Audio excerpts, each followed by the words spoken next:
Welcome to PAULSE. Positive actions, uplifting lives, sparking excellence. This is more than a podcast. It's a movement. A space where purpose meets practice, where leadership meets life. Here, we believe in three things: listen, learn, lead. Because before you can lead anybody, you have to listen. Before you can change anything, you have to learn. And when you've done both, now you're ready to lead. I'm your host, Paul D. Taylor Sr. And here, we don't just talk about success, we talk about how to build it. We don't just highlight problems, we develop solutions. Every episode, we bring you voices that matter, stories that inspire, strategies that work, and principles that transform lives. Because at the end of the day, it's not about where you started, it's about how you move forward. So lean in, listen, learn, lead. Get ready to take your pulse. Let's grow. Welcome to the PAULSE Podcast, positive actions, uplifting lives, and sparking excellence. Today we have some very special guests. We are here at Nicholls State University in the College of Education and Behavioral Sciences. We have Dr. Mary Breaud with us today. And also we have Dr. Channing, who is the department head for Nicholls State Department of College of Education. And we're gonna edit that out. That's a lot to say. We have Dr. Channing, who is also the department head for the College of Behavioral Sciences and Education and Behavioral Sciences. We're gonna fix it. All right. So we're gonna start with Dr. Breaud. Dr. Breaud has a very special assignment here at Nicholls State University. She is the founder of the Bridge to Independence program. So Dr. Breaud, first of all, tell us a little bit about yourself and about the Bridge. So my name is Mary Breaud. I've been in education for over 30, almost 33 years.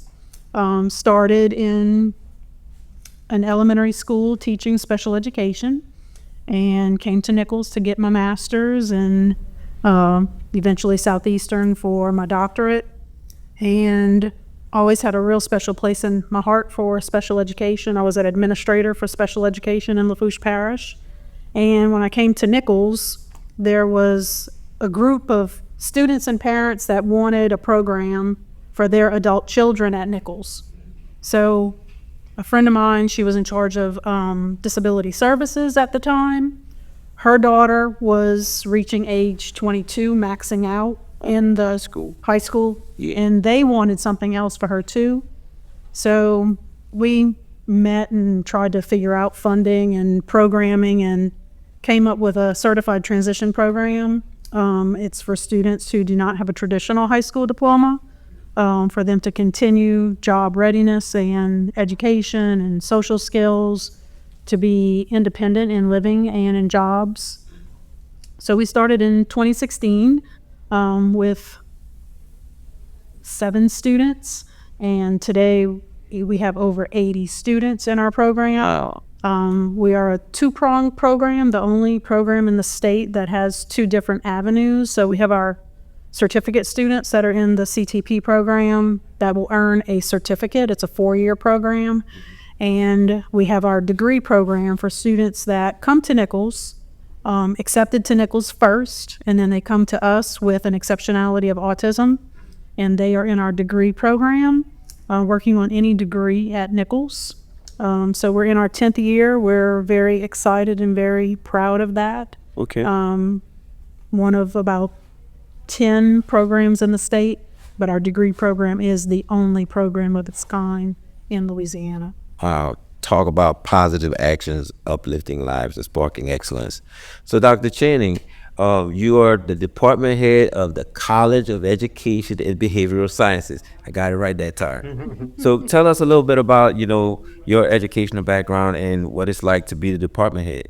Sure. So as department head, it's a very interesting story for me. My original bachelor's degree from Nicholls State University was in mass communications. for print journalism and public relations. And upon graduation, I worked for a newspaper for about 6 months. And as time went by, I realized maybe that wasn't my true passion. One of the positive things, though, was the newspaper sent me to an elementary school in Terrebonne Parish, where there was a performance group. And when I went to cover the story, I absolutely fell in love with the school, the students, and the staff.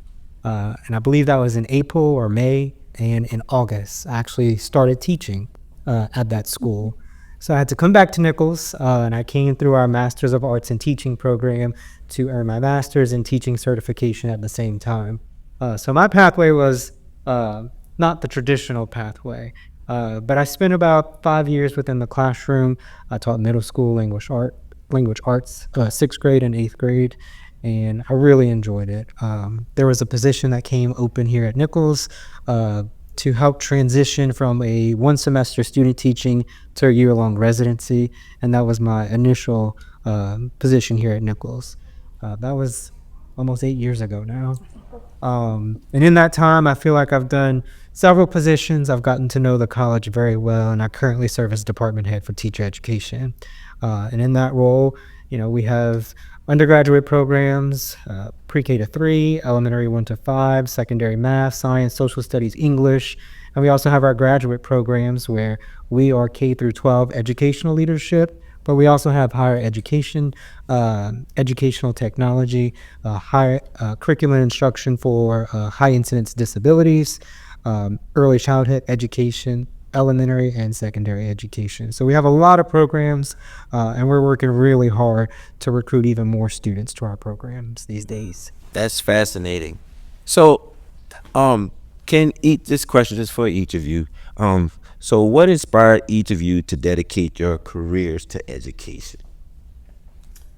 I come from a family of educators, and when I came to Nicholls for my undergraduate degree, I actually started in respiratory therapy, which is no longer, a degree pathway here. Then I decided that wasn't for me, and I was not going to do education because all of my family was in education. I wasn't going to do it. So then I went into business, and my last semester, I was like, I'm going to have to sit at a desk. I don't know if I can do this. I don't know if I want to do this. And I started thinking about it, and I said, maybe education might be the way for me. And so, after all of these years of schooling, I went home and told my mom, I said, I don't really think I want a job in business. I think I want to change my major. And I had one more semester. And she was like, I don't think so. She said, what do you want to do? And I said, well, I think I might want to be a teacher. She said, okay, go do that. Wow. So I actually had an aunt who was a professor here, Dr. Joanne Kinjemi, and she was in education. My sister and I both have doctorates. My stepdad taught biology here. He was professor emeritus. My mother taught here. She taught undergraduate courses, and she taught at Thibodeau High. She started the floriculture program there. Okay. So just a lot of educators in our family. So I was kind of the rebel. I was not going to do that. But then when I started taking the classes, I loved the classes, and it's just, I was just cut out for it. As we go out and mentor residents, you can just see people are just cut from the cloth of teaching. Mm-hmm. And so I guess that's where I was too. Just could not deny it. So it's kind of like education was the family business. Absolutely. Yeah, I come from a line of educators. My mom was an educator. My aunt was an educator. My mom's sister, she was an educator for I think 20 to 28, 30 years, something like that. She was a special education teacher. I remember one year I had a very difficult class that I was trying to get through, and she calls me Mike. And so I was calling her to get some inspiration from her, because she's real down to earth, and I was telling her, I said, T, I don't know what to do. I have all of these kids that have so many, the need is so great in the room. Like, I have so many 504 IEPs that I have to address. What am I expected to do? What do they expect me to do with all of these kids with no help? And she was like, man, Mikey, that's how she talk. She said, man, Mikey, all you can do is the best you can do. And when she said that to me, it brought tears to my eyes, because here I am thinking that I'm inadequate to do what needs to be done. But all she really translated to me in that moment was that do your best and care about what you're doing. And so that year we moved quite a bit of those students in that room, in that particular class. So I think that when you have family members who have been educators, it's easy to draw on those people when they are, they've been through it, and when you go through those hard times. So, Dr. Channing. Yeah, mine's a little different. I'm a first generation college student, Okay. and I'm also an only child. So for me, it was totally different. I came to Nicholls not with the mindset of being an educator, but once I had stepped into my first classroom, it was a transformative experience in that you really start to care for your students. Mm-hmm. In my first year, I had very little, formal training as a teacher. But every day I connected with students, and every day I would reflect on what I could do better the next day in the classroom. And I think for me, having that care and having that desire to, impact lives is really what, set me on the path to, get my certification, stay in education, and now be at this level where we're actively working, to build and form strong educators for the future. I just think it's a great profession. When you think back on your first teacher growing up, right? What made them special? My first teacher? Yeah. Or the first teacher that you remember, what made them special? I had a lot of teachers that, were really special. One, I guess in particular, was in fourth grade, Miss Leonard, Suzanne Leonard. It was a self-contained regular ed class. You stay with the same teacher all day. And though that group of students in that class with that teacher, I still communicate with a lot of those people. It was just kind of a special class. We all really became close friends, and Miss Leonard was always so caring and nurturing to us. Even today, I'm friends with her on Facebook. She'll wish me happy birthday, and I see her around town. So she was someone who was very influential on me. For me, what I remember most about those teachers are those who cared and set expectations. I remember back in third grade, her name was Miss Patsy Hutchinson. She was the teacher who I feel like sometimes people were a little afraid to be in her classroom. She had very high expectations. So I too was a little nervous. I remember being nervous as a little kid to be in her class, but she was the best teacher. She truly cared, and we all did well. Then she moved up to fourth grade, I believe, and I had her 2 years in a row. So for me, it was like this double dose of having someone who had high expectations, cared, and set the bar high. And then I think as we all go through, I think one of the questions I always wonder is, am I a teacher, or was I a teacher that somebody remembers? And for me, it's interesting because now I had sixth graders who are now students at Nicholls in that very short time frame. And it's just great to see how they grow. And I think the teachers that we name also kind of look at, their students now and say, wow, these are the things my students are doing. And for me, it's rewarding to see what my students are doing now. That's wonderful. I'm a very manly man, but one day I was in Chick-fil-A, and one of my students who was in sixth grade when I started teaching, he came up to me and we had like this coming to America moment. Oh my goodness, Mr. Taylor, is it you? I'm like, yeah, it's me, it's me. He was like, I've been looking for you for so long. We've been trying to find you for so long. And he went on to tell me how he's at UNO and he's an English major at UNO. I taught him English. And like that was just so touching to have a student remember you after all of those years. And like he was 12 years old, and now he's a grown man getting ready to graduate college, and he remembers little old me, you know. And so I think I kind of want to use that to segue into, because I've heard both of you use this term care. Like, why should people care about education? Why should we care about children who aren't ours? Because I hear the argument from people who run away or shun education or becoming a teacher is those bad kids, and they just don't care. But talk about the role of care in education and why it's important for us to care about kids who aren't our own. Well, they're our future, you know. And to me, service is very important.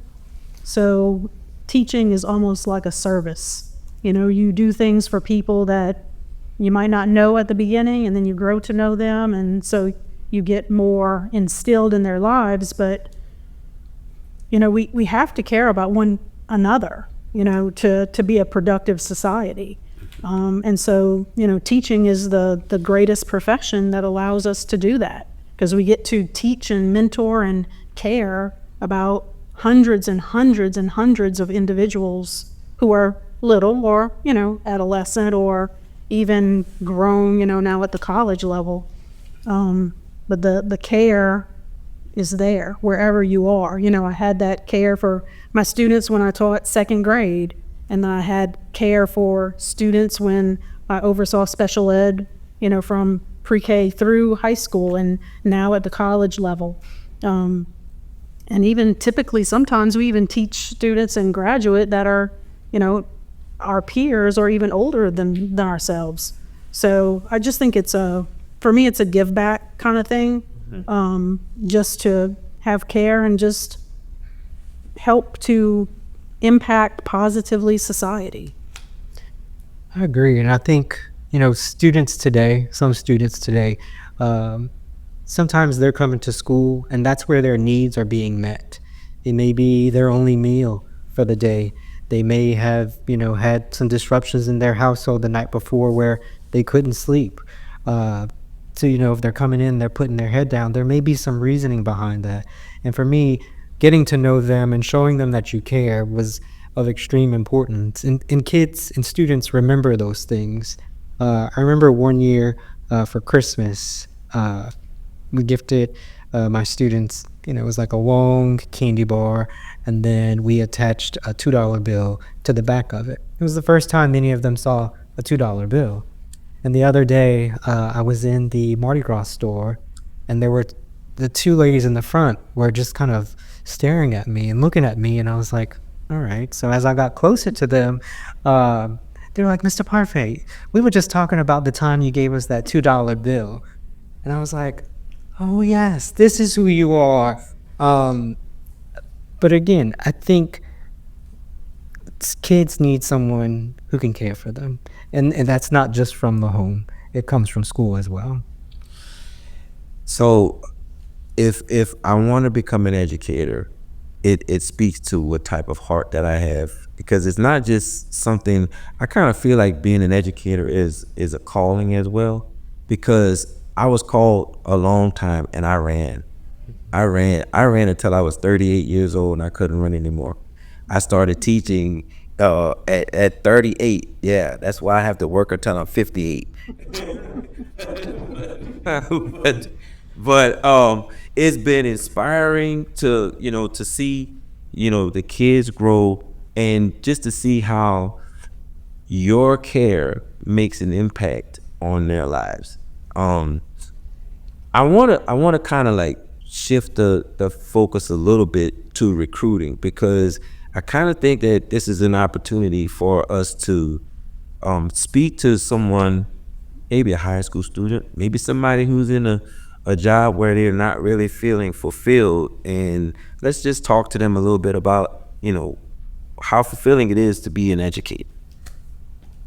Oh, I know Channing can speak to, we had a recent recruitment for high school students within Ed Rising, so he can talk directly to that. And I think to your point, 38, I think there's a lot of people now who they hear things about education, like you mentioned, those kids or whatever they may hear, people telling them, oh, you don't want to be a teacher, when really they're really thinking about it. And it's about changing that narrative. So what we're doing is we are partnering with a lot of our school districts to focus on Educators Rising, which is a national organization that helps promote the profession of education.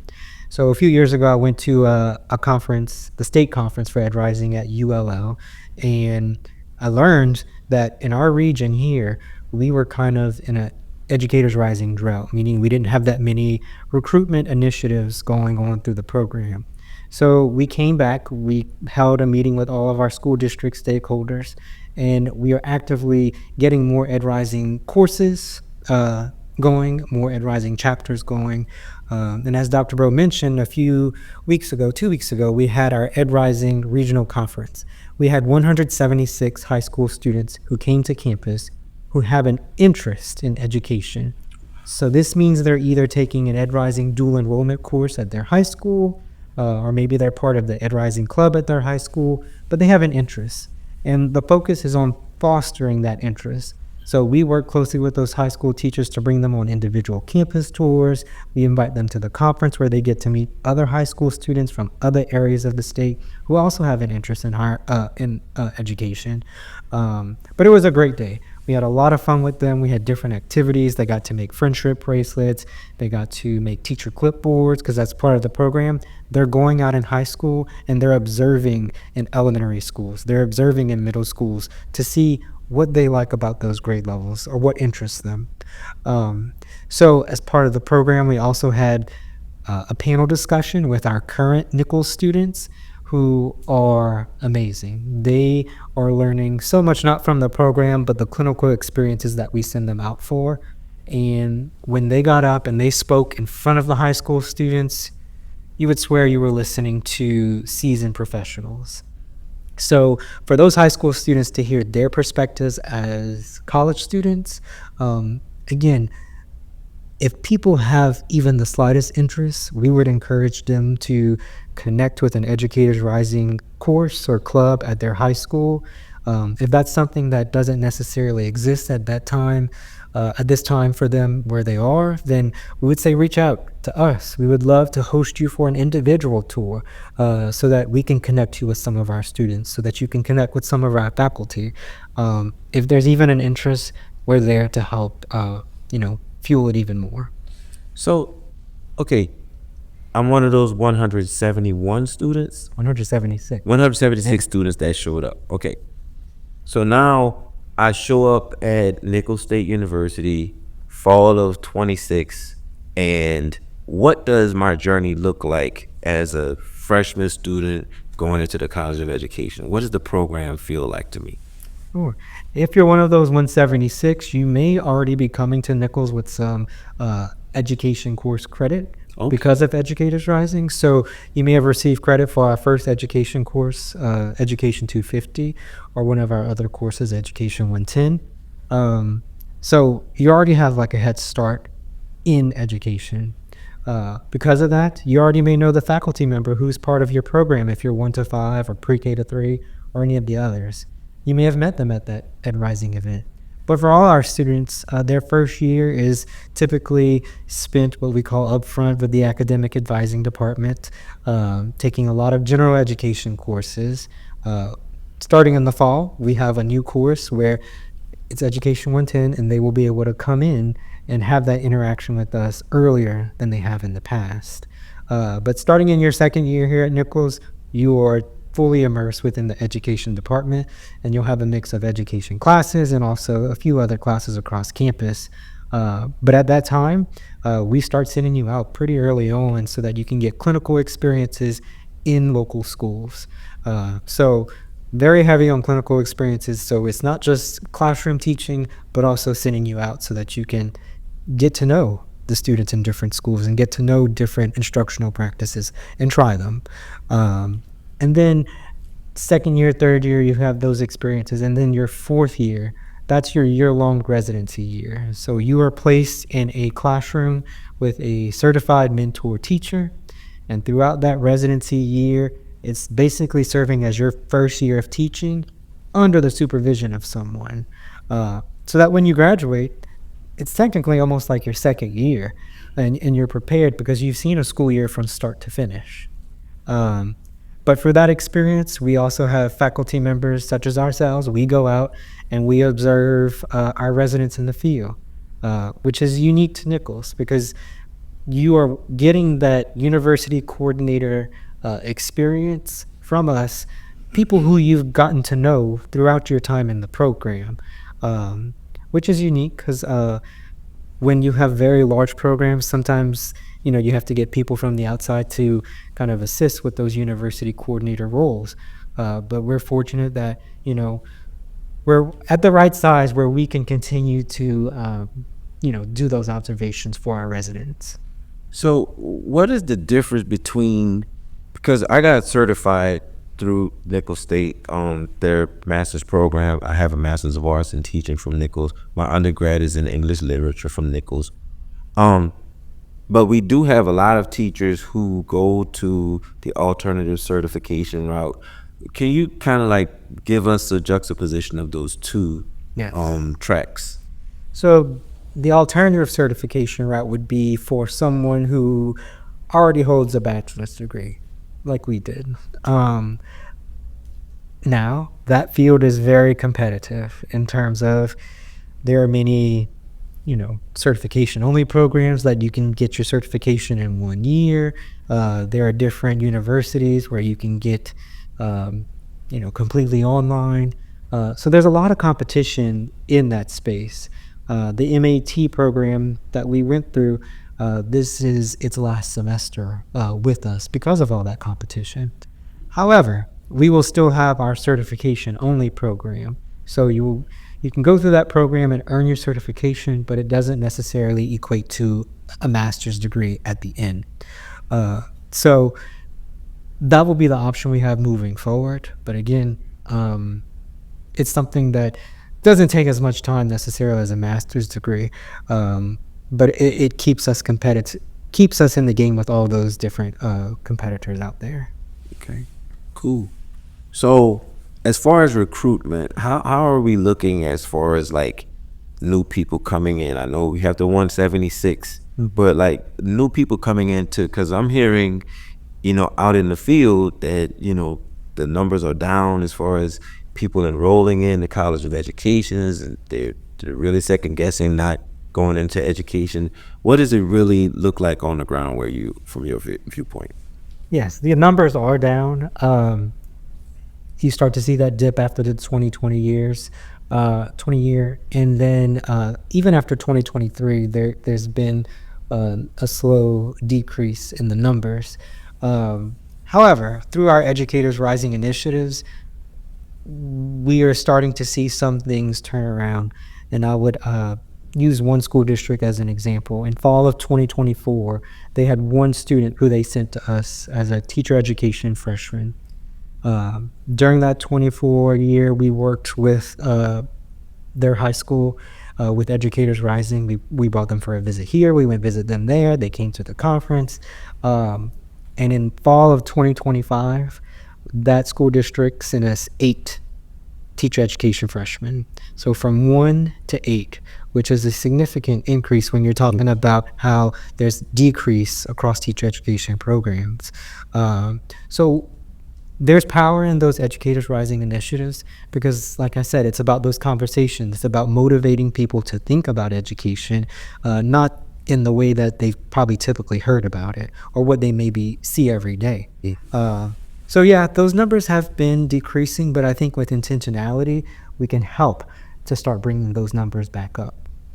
That sounds very hopeful, Dr. Parfait. Okay, bridge to independence. So since 2016, we've been building this bridge. And so tell me, how has the bridge been forming so far? Has it been, we have all the landings down now? What does it look like?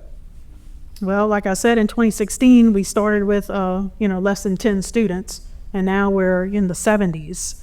So, we have, for our certificate program, we recruit, and then we have a preview day in the spring. We accept students in the fall semester. And this upcoming fall, we have 2 slots in our certificate program, and we have more than 14 applications for those 2. So, that speaks volumes. In our degree program, we don't have a cap. Students that, come to Nicholls that want the bridge service, that have a disability of autism or an exceptionality, there's no cap. So as many want to come, there's a place. But it's been very, very successful, in our 10th year. It's been really good. A lot of our students are now living independently, working. We have a couple students from our first cohort that are graduated in or completed in 2018 that are celebrating almost their 8-year work anniversary at the same work location. Wow. That speaks volumes. And it's individuals from all over the state and some even from outside of the state. So that's been really, really, it's great. It's really great. So you're going to be taking us, the viewers, we're all going to go on a tour of the bridge program. Can you tell us about some of the things that we're going to see, some of the developments that's happened?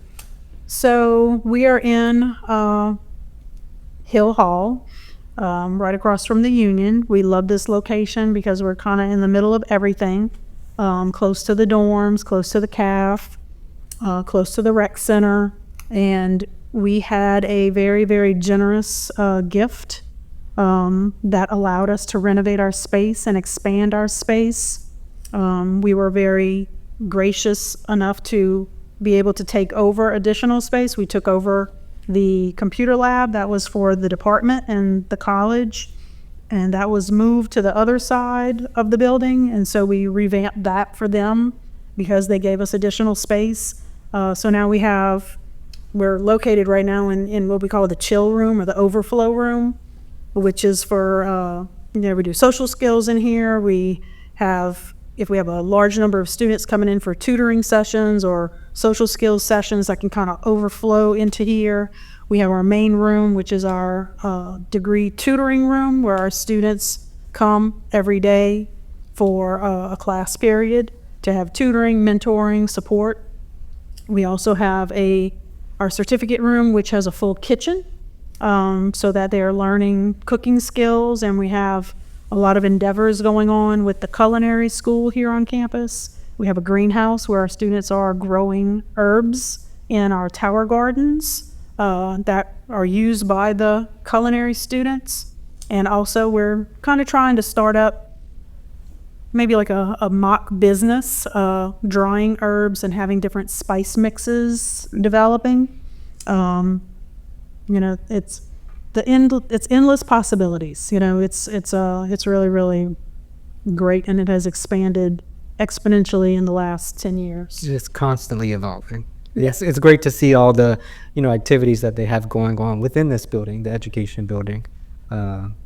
Sometimes you can smell the food that they're making, and you know where it's coming from. So, and we have a lot of student worker jobs for Nicholls students. We employ usually between 20 and 30 student workers every semester, so that's a benefit to a student coming here. We love to employ education majors when we can. It's all good. So, Dr. Parfait, with regard to the recruitment program that you mentioned earlier, Does a school district have to be in Nicholls region to participate with what you're doing here? No, it's throughout the state.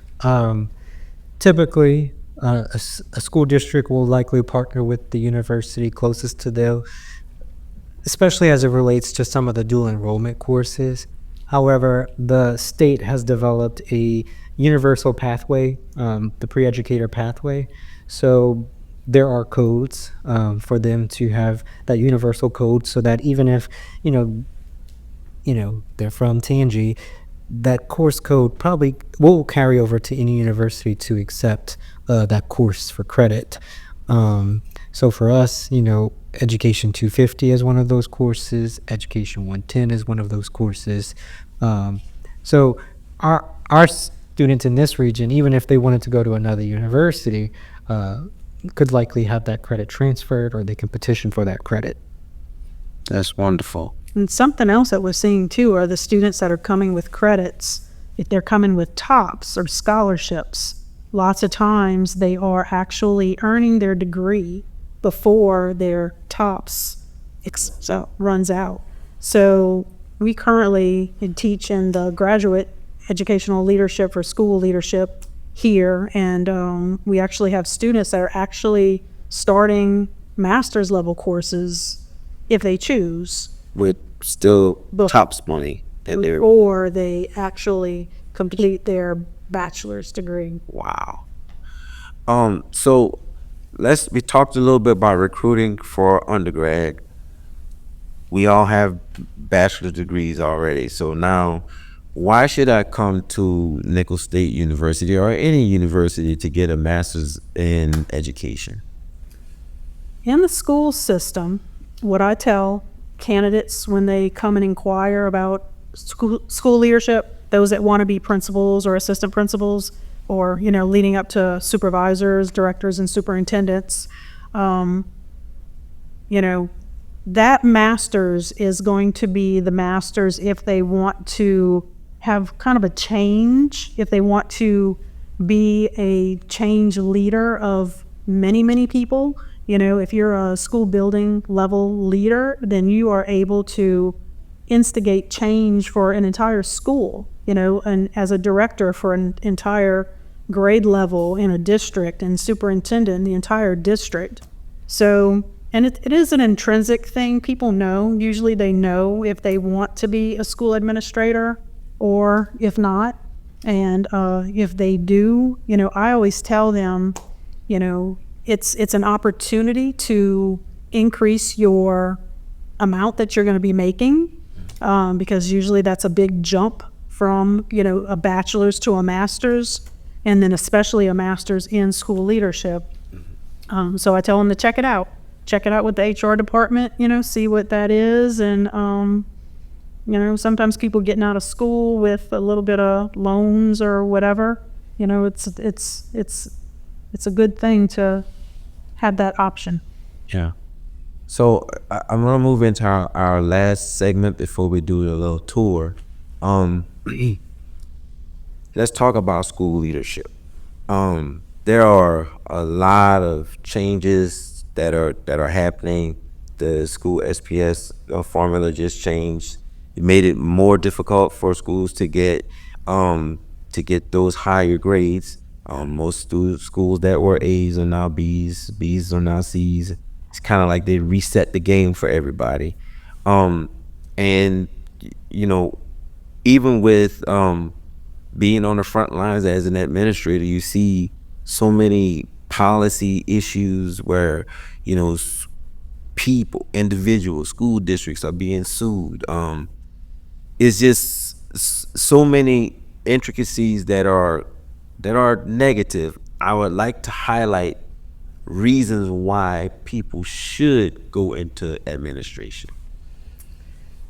We talked earlier about the teacher shortage and the recruitment efforts there.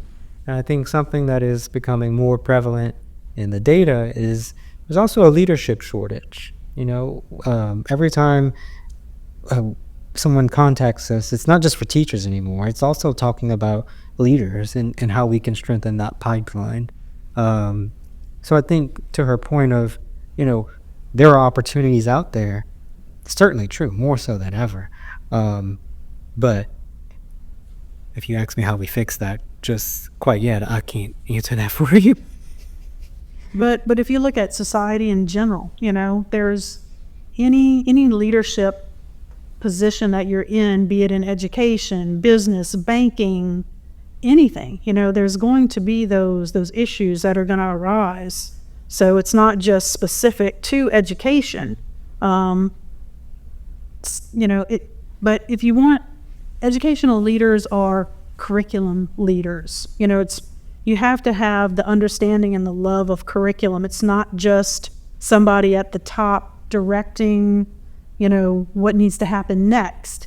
It's a curriculum leader. It's someone who is going to promote change in curriculum and the youth of today to the adults of tomorrow. I just think teachers are the ones that are going into ed leadership. You're going to be a teacher first, and then you're going to get to a point where you're going to want to lead more than just your class of students. You want to impact, the curriculum and the teaching of the teachers to impact all of those students. So it's just a bigger picture. When I went into it, I had ideas of things that I thought that could be implemented that could be very positive change. And the way to do that is to become a leader in a school. So there are negatives and drawbacks, but that's in every job, that you're going to have. So I think it comes back to that intrinsic, you're cut from that cloth, the candidates come, they say, tell me about ed leadership. What does a principal do? What does an assistant principal do? And they know if that inspires them and motivates them, they're like, yeah, I'm in. Or they're like, maybe I'll go talk to somebody else. But the ed leadership program here is a totally online program. So it makes it very accessible. Teachers that teach all day, it's hard to go to class at night. I know we all went to class at night. It was hard. That wasn't an option, back in the day.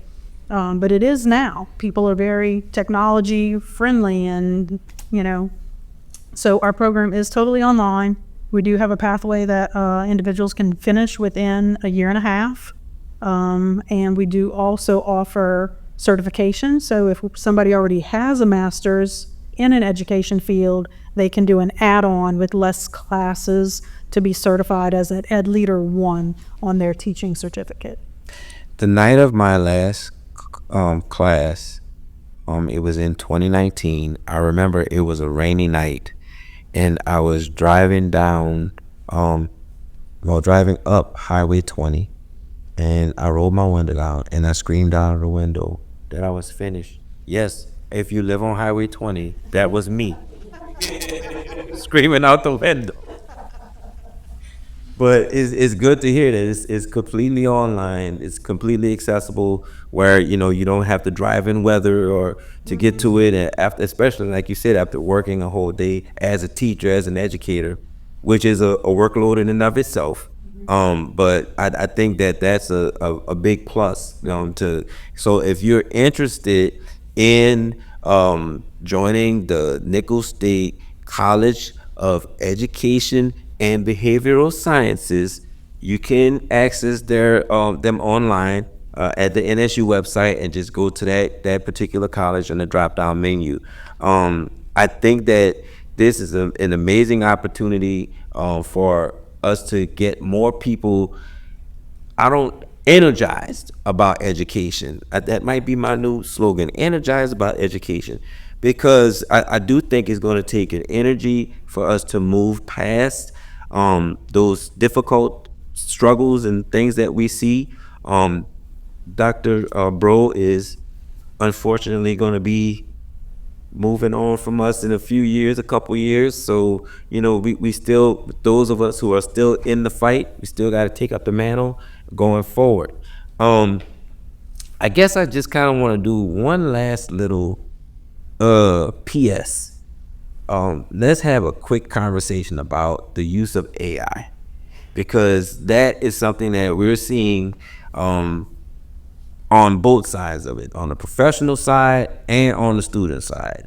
That, you know, people are utilizing AI for. I mean, we even use AI now to make music now, so I do that too. So, but anyway, we see AI being used across the board.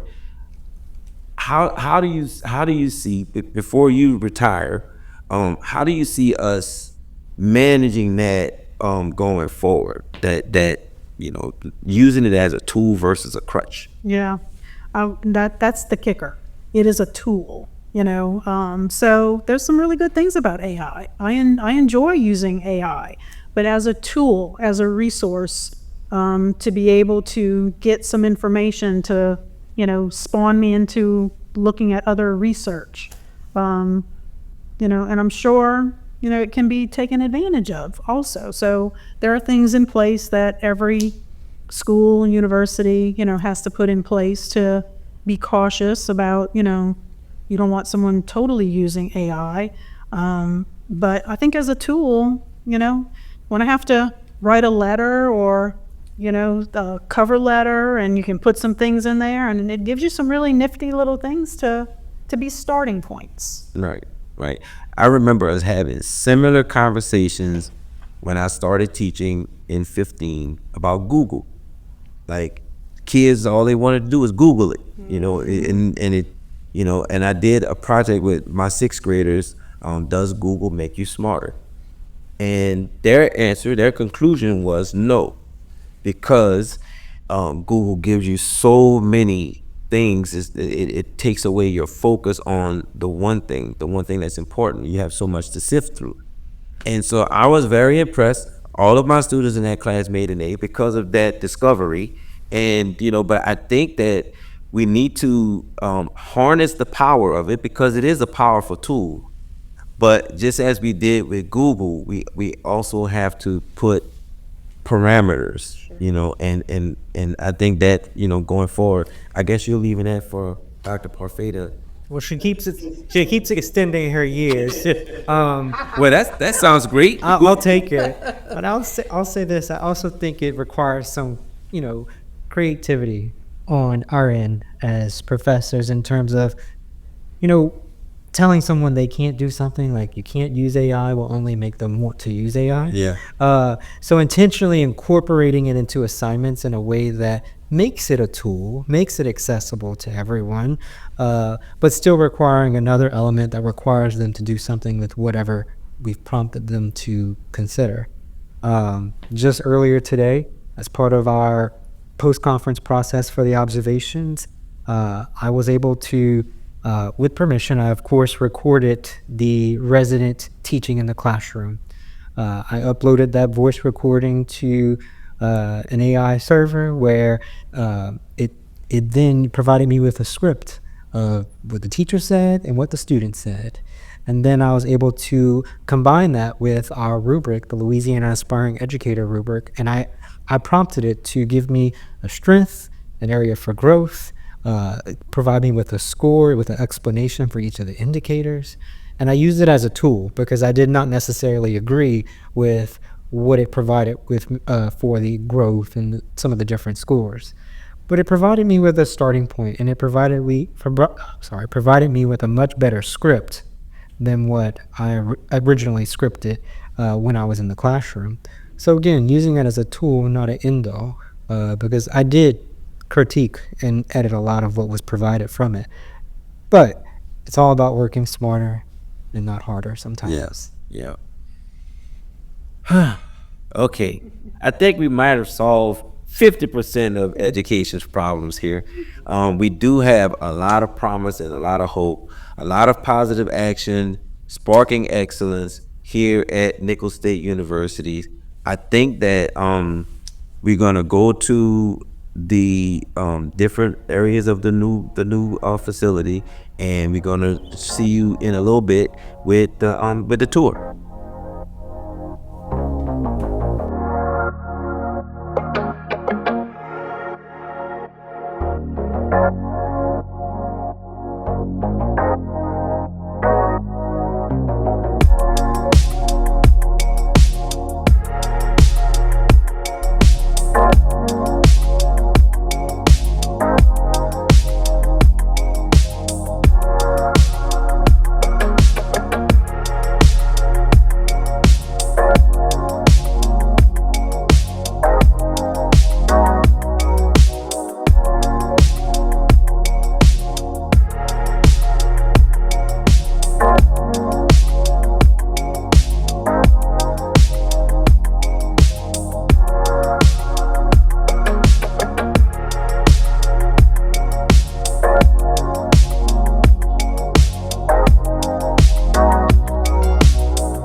Podcast.